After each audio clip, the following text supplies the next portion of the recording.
ہم صاحب، یہ گزشتہ دنوں آپ نے جو وائرس کے نتیجے میں صورتحال پیدا ہوئی ہے اور حکومتوں نے بھی پابندی لگائی ہے مسجد میں نماز پڑھنے پہ، تو ایک رائے دی کہ امامت جو ہے وہ ایوان صدر سے کر لی جائے اور ورچولی لوگ جو ہیں اس کو دیکھ لیں اور نماز میں شریک ہو جائیں. تو اس رائے کے اوپر بہت زیادہ سوالات اور کچھ تنقیدات بھی موصول ہوئی ہیں. اگرچہ اس رائے کا آغاز ہو گیا، ہم دیکھ رہے ہیں کہ امریکہ، کینیڈا، خود پاکستان میں بھی اب اماموں نے یہ معمول بنا لیا ہے کہ وہ آن لائن خطبہ دے رہے ہیں، نماز پڑھا رہے ہیں. سوالات یہ موصول ہوئے ہیں کہ مثلاً اگر یہ ہو جاتا ہے اور اس دوران لائٹ چلی جائے یا لاؤڈ سپیکر بند ہو جائے یا نیٹ کا پیکج ختم ہو جائے تو فیصلہ کیسے کیا جائے گا کہ اب نماز آگے کیسے بڑھائی جائے. اسی طریقے سے یہ کہا گیا کہ قبلے کی سمت کا کیسا فیصلہ ہوگا، امام کو تو آگے ہونا چاہیے، تو ایوان صدر تو کہیں اور ہے، کراچی میں کوئی بیٹھا ہوا ہے. اور پھر یہ بھی کہا گیا کہ یہ جو عبادت کی شکل یا حیت ہے اس کو بھی تبدیل کرنے کی ایک کوشش ہے. کل کلاں کیا یہ بھی کہا جائے گا کہ عمرہ نہیں ہو سکتا تو وہ بھی آن لائن کر لیا جائے. تو اس ساری بحث کو آپ کیسے دیکھتے ہیں؟ یہ ایسا ہی ہوتا ہے، جب آپ کوئی بات کہتے ہیں اور وہ لوگوں کے لیے ذرا اجنبی ہوتی ہے تو پہلے مرحلے میں لوگ ایسی ہی باتیں کرتے ہیں. یہ ساری بحث یہ خیال کر کے کی جا رہی ہے کہ میں نے گویا نماز با جماعت کا متبادل پیش کر دیا ہے. میں نے ایسی کوئی بات نہیں کی. میں نے تو ابھی ایک سوال کے جواب میں یہ کہا ہے کہ نماز با جماعت کی برکتیں غیر معمولی ہیں، اور مسجدیں کیوں بنائی گئی ہیں؟ اس لیے بنائی گئی ہیں کہ وہ آباد ہوں. ہمیں وہیں جا کے نماز پڑھنی چاہیے اور با جماعت نماز پڑھنی چاہیے، الا یہ کہ کوئی مشقت پیش آ جائے. اب مشقت پیش آ جائے تو آپ دیکھیں کہ آپ کے ہاں پہلے کیا چیزیں رائج ہیں.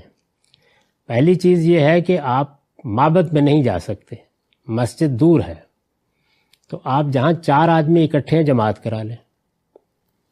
یہ بھی اگر آپ غور کریں تو اسی اصول پر آپ کرتے ہیں، یعنی وہ شکل، ساری برکتیں تو اس میں تھی نا.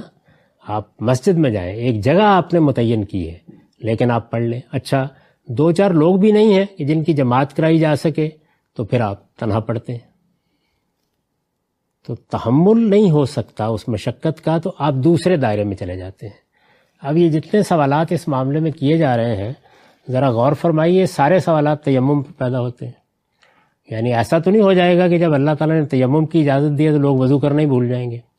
اچھا وضو کرنے میں تو بڑا نشاط حاصل ہوتا ہے، ہاتھ پاؤں دھوئے جاتے ہیں، منہ دھویا جاتا ہے، اس سے تو ہمارے اندر صفائی کا، نظافت کا احساس پیدا ہوتا ہے. خدا کی بارگاہ میں جانے سے پہلے باقاعدہ پاکیزگی حاصل ہوتی ہے. یہ کیا الٹی بات ہوئی کہ آپ نے مٹی مل لی؟ کیوں نہیں کہا جاتا یہ؟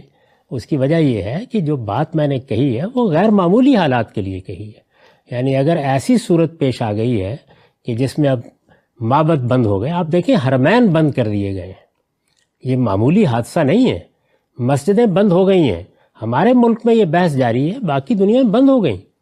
یعنی اس وقت امارات میں تالے ڈال دیے گئے ہیں، سعودی عرب میں مسجدیں بند ہیں، ملیشیا میں مسجدیں بند ہیں، ہمارے ملکوں میں مسجدیں بند کر دی گئی ہیں. تو مسجدیں بند ہو گئی ہیں. اس طرح کی صورتحال اب عام صورتحال نہیں ہے. اس میں آپ دین کے اوپر غور کرتے ہیں تو یہ معلوم ہوتا ہے کہ دین میں یہ تعلیم دی گئی ہے کہ جب کسی عبادت کو، پھر اس جملے کو سنیے، جب کسی عبادت کو اس کی مثالی صورت میں انجام دینا ممکن نہ رہے تو آپ عبادت ختم نہ کریں بلکہ کسی دوسری صورت میں چلے جائیں. خود قرآن مجید سے اس کی مثالیں دیکھیے. یعنی وضو میں تیمم پر آپ چلے گئے، رسالت میں آپ صلی اللہ علیہ وسلم نے اسی تیمم پر قیاس کرتے ہوئے جرابوں پر مسح کرنے کی اجازت دے دی. نماز میں، نماز آپ قصر کر لیں، کیا چیز ہے؟ آپا دھاپی، افراتفری، خطرے کی صورت پیدا ہو گئی، قصر کر لیں. اب ظاہر ہے کہ وہاں پر کہ یہ نماز تو 4 رکعت تھی، 2 کیسے ہو گئی؟ کر دی نا اللہ تعالیٰ نے. جمع کر لیں. نماز کے تو اوقات 5 ہیں، اور نماز کے بارے میں تو کہا گیا ہے کہ ان الصلاۃ کانت علی المؤمنین کتابا موقوتا، لیکن وہی اوقات 3 میں تبدیل کر لیں، جمع کر لیں، ظہر اور عصر کو، مغرب اور عشاء کو. آگے بڑھیے. رسالت میں آپ صلی اللہ علیہ وسلم موجود ہیں، آپ کی موجودگی میں خطرے کی حالت میں نماز پڑھنی ہے.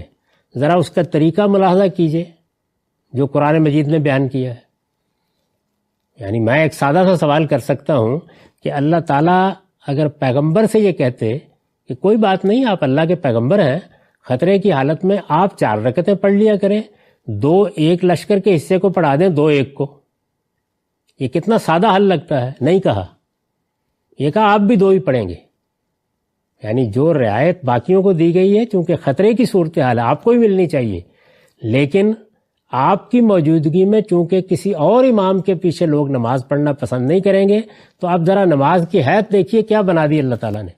یعنی ایک گروہ نماز پڑھے گا 1 رکعت پڑھ کے پیچھے ہٹ جائے گا، چلے گا نا اس کے نتیجے میں، دوسرا وہاں آئے گا، یہ جو پیچھے ہٹ گیا ہے یہ اس دوران میں اسلحہ سنبھال لے گا، اپنی دوسری رکعت کو بعد میں پورا کرے گا.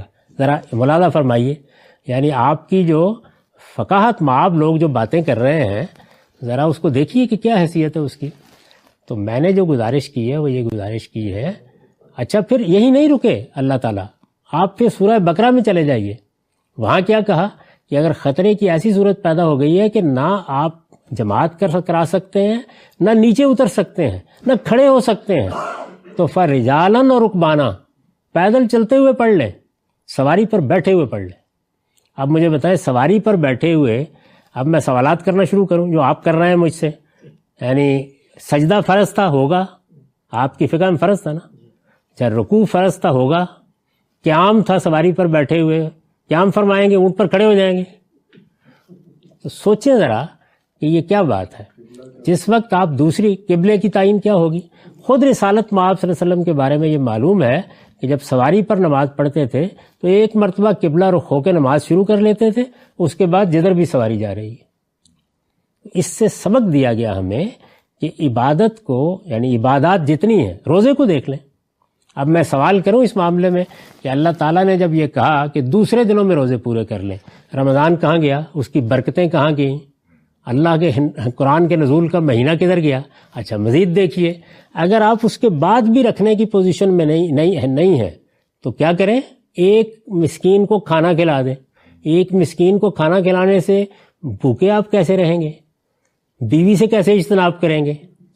ذرا اپنی فقاہت مآبی کا مطالعہ کیجئے اطمینان کے ساتھ، کیا کریں گے آپ.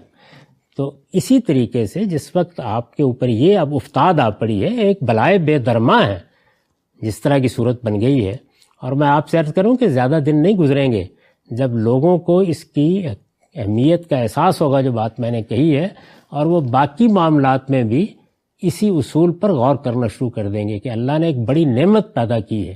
آپ کسی ایک مقام سے لوگوں کو خطاب کر سکتے ہیں.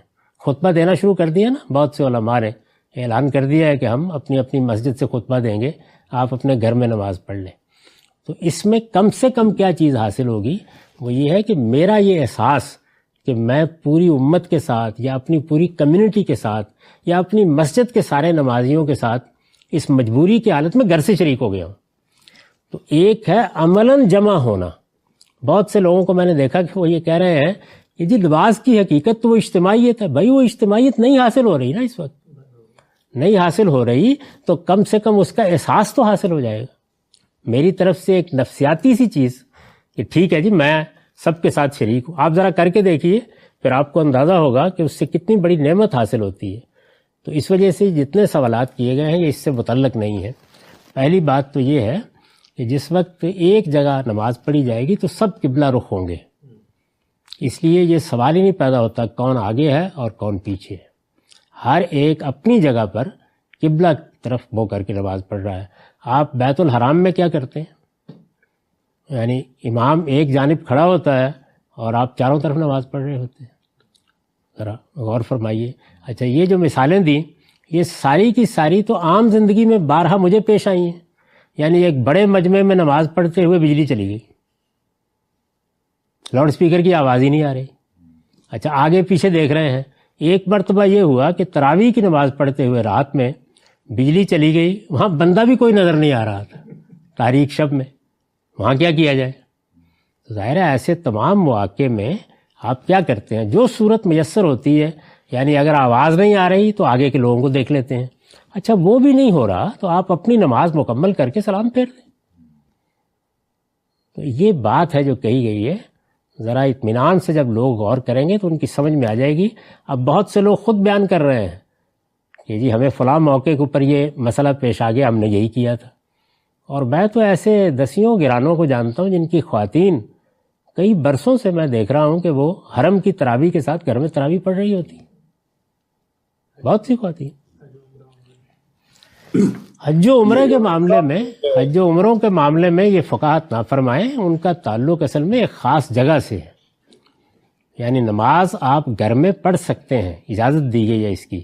اگر نماز کے بارے میں بھی یہ طے کر دیا ہوتا اللہ کے پیغمبر کی طرف سے کہ وہ صرف معبد یا مسجد میں پڑھی جا سکتی ہے تو پھر یہ اجازت آگے بڑھتی نہ. وہاں چونکہ یہ گنجائش موجود ہے تو حج و عمرہ میں بھی آپ دیکھیں کہ ہم خطبہ تو سن لیتے ہیں. یعنی آپ نے دیکھا ہے کہ جو خطبات ہوتے ہیں مسجد نمرہ سے جو خطبہ ہوتا ہے وہ ساری دنیا میں لوگ سنتے ہیں. تو اگر اللہ نے یہ سہولت بتائی ہے تو چلیے ایک نوعیت کی شرکت ہو جاتی ہے اس میں بھی. آپ نے خطبہ سن لیا، آپ نے دیکھ لیا.